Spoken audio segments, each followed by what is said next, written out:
नमस्कार प्यारे विद्यार्थियों। आराधना डिग्री कॉलेज के ऑनलाइन मंच पर आपका स्वागत और अभिनंदन। आज हम बीए द्वितीय वर्ष के हिंदी साहित्य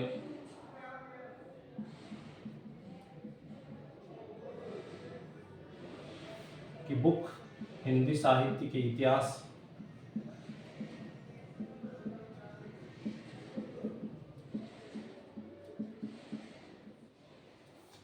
से संबंधित कक्षा में चर्चा करेंगे।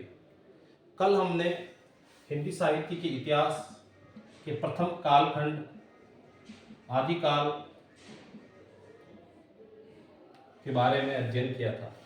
कल हमने आदिकाल के नामकरण, आदिकाल का जो नामकरण किया विद्वानों ने, उनका अध्ययन, प्रथम कवि, हिंदी का पहला कवि एवं आदिकाल के जो साहित्य थे उसका अध्ययन किया था। आदिकाल के जो साहित्य थे, पहला साहित्य सिद्ध साहित्य, दूसरा साहित्य नाथ साहित्य, तीसरा है रास साहित्य या रासुस जैन साहित्य, चौथा है रासो साहित्य और पांचवा है लौकिक साहित्य। यहां तक हमने कल की क्लास में अध्ययन किया था। कल हमने नामकरण, प्रथम कवि, साहित्य, साहित्य में आज हम पढ़ेंगे सिद्ध साहित्य को। फिर क्रमशः बारी बारी इन बाकी वाले साहित्यों को भी पढ़ते रहेंगे। आज की जो क्लास रहेगी वो हमारे सिद्ध साहित्य की रहेगी।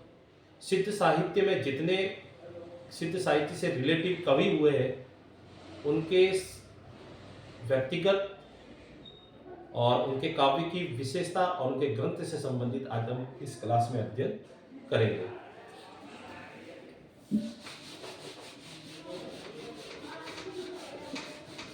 तो हेडिंग लगाएंगे हम आज सिद्ध साहित्य।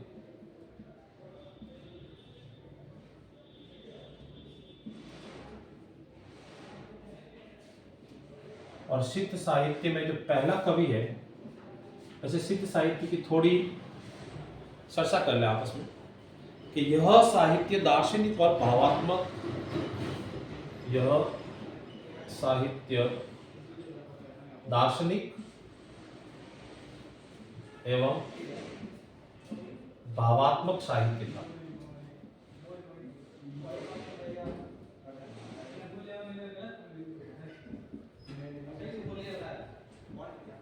यह जो साहित्य था ये दार्शनिक एवं भावात्मक साहित्य था। यह साहित्य लगभग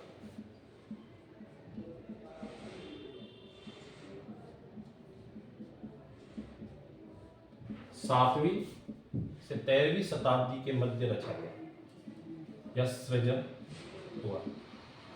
इस सिद्ध साहित्य का 7वीं से लगाकर 13वीं शताब्दी के मध्य सृजन हुआ। इनके जो पहले कवि, सिद्ध साहित्य में जो पहले कवि है शरप्पा, हिंदी का पहला कवि माने तो शरप्पा, और राहुल शांकृत्यायन के अनुसार अगर पहला कवि माने तो शरप्पा। इनका जन्म लगभग 769 ईस्वी के आसपास में होता है। शरप्पा का जो जन्म है 769 ईस्वी के आसपास होता है। इन्होंने 37 ग्रंथों की रचना की। इनके ग्रंथ हमें 37 देखने को मिलते हैं। इनका ग्रंथ है दोहा कोश। इसके ग्रंथ का नाम है, वो क्या है, दोहा कोश। इन्होंने पाखंड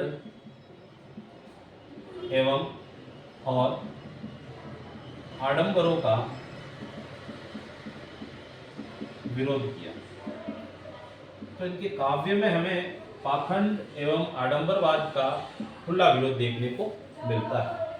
तो शरप्पा के जीवन से संबंधित कुछ ये महत्वपूर्ण बिंदु थे जो एग्जाम की दृष्टि से इम्पोर्टेंट है, बहुत ज़्यादा इम्पोर्टेंट ये चीज़ है कि सरप्पा का जो ग्रंथ है उसका नाम बताइए, तो उस ग्रंथ का नाम है दोहा कोश।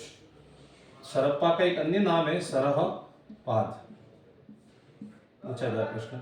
अब ये भी प्रश्न पूछा जा सकता है कि राहुल शांकरत्यायन के अनुसार हिंदी का पहला कवि कौन है, तो सरहपाद है। और हिंदी का पहला कवि पूछा जाए तो सरहपाद है। अब दूसरे अगर सिद्ध की बात करें तो इनके शिष्य हुए हैं समरपा। इनके शिष्य का नाम है समरपा।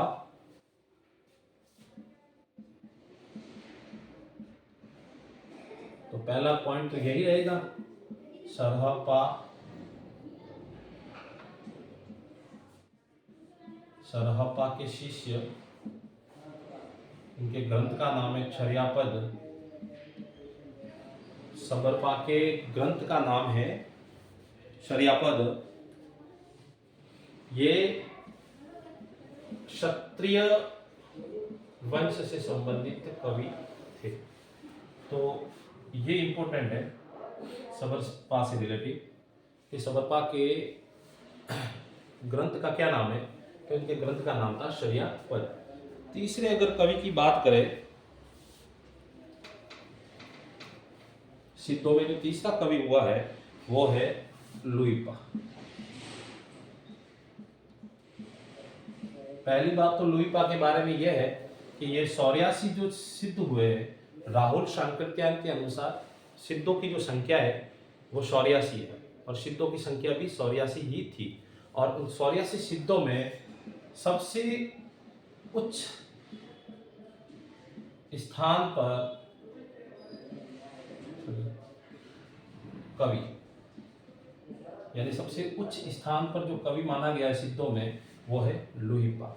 और ये कायस्थ परिवार से थे। इनकी जो जाति थी वो कायस्थ थी। ये इनके जो शिष्य थे वो उस समय के तत्कालीन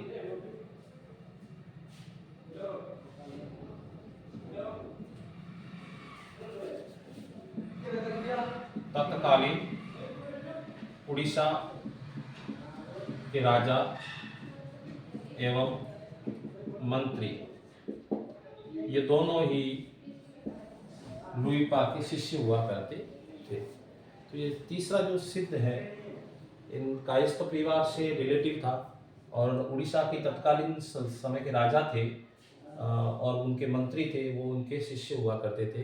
इम्पोर्टेंट ये प्रश्न बनता है इनके बारे में कि सबसे सिद्धों में सबसे उच्च स्थान या फिर ऊंचे पद पर आसीन सिद्ध कौन से है, तो लुइपा। एक प्रश्न कभी बार ये भी बनता है कि रामचंद्र शुक्ल के अनुसार सिद्धों में सबसे पहला कवि कौन है, तो वो है लुइपा। चौथा अगर चौथे सिद्ध की अगर बात करें तो वो है डोम्बिपा।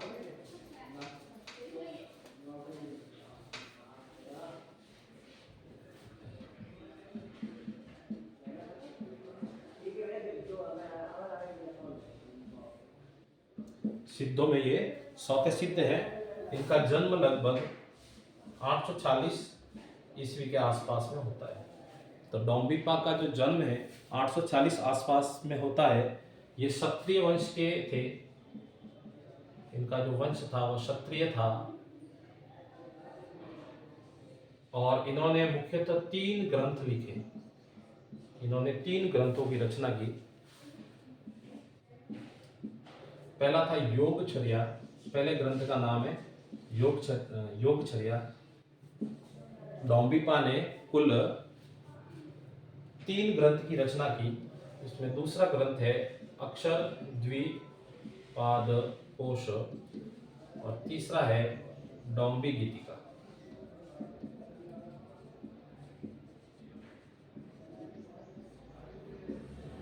ये इंपॉर्टेंट है डोम्बिपा के बारे में कि डोम्बिपा ने कुल कितने ग्रंथों की रचना की।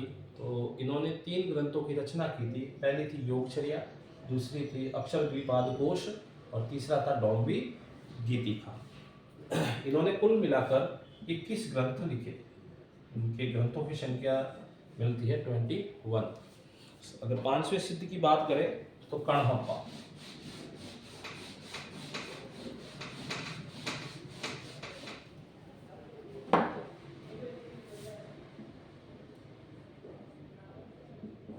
पांचवें नंबर के सिद्ध थे। इनका जन्म होता है कर्नाटक में।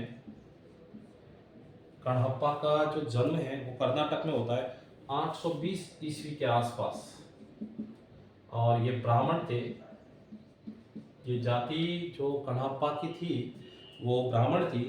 इन्होंने 14 ग्रंथ बताए जाते हैं। इनके 14 ग्रंथ लिखे इन्होंने। इस तरह से हम आज इन सिद्धों के बारे में अध्ययन किया। और आने वाली क्लास, इसके बाद में जो हम क्लास लेंगे वो क्लास होगी सिद्धों की विशेषता से संबंधित। नेक्स्ट क्लास में हम अध्ययन करेंगे सिद्धों की क्या क्या विशेषता थी। और प्रश्न हमेशा सिद्धों की विशेषताओं से भी पूछे जाते हैं।